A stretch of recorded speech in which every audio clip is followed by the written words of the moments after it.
peraturan penetapan tarikh awal Zulhijjah dan Hari Raya Korban bagi menyempurnakan titah perintah ke bawah Duli Yang Maha Mulia Seri Paduka Baginda Yang di-Pertuan Agong setelah diperkenankan oleh Duli-Duli Yang Maha Mulia Raja-Raja penyimpan mohor besar Raja-Raja mengisytiharkan bahawa tarikh bagi melihat anak bulan Zulhijjah ialah pada petang hari Ahad 17 Mei 2026 Masihi bersamaan 29 Zulkaidah tahun 1447 Hijrah. Jawatan kuasa yang berkenaan telah diperkenankan melihat anak bulan Zulhijjah pada petang hari tersebut di tempat yang berikut.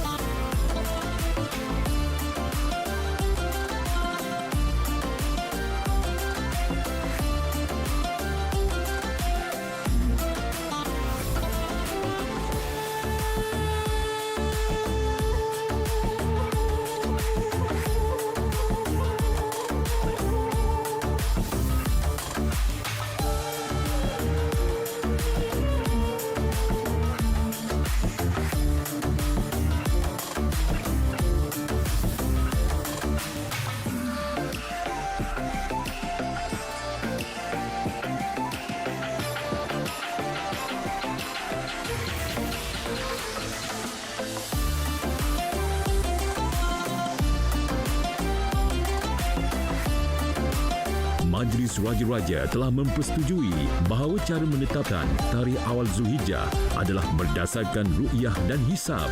Penyimpan mohor besar Raja-Raja akan mengisytiharkan pada malam itu juga tarikh awal Zulhijjah yang ditetapkan melalui radio dan televisyen.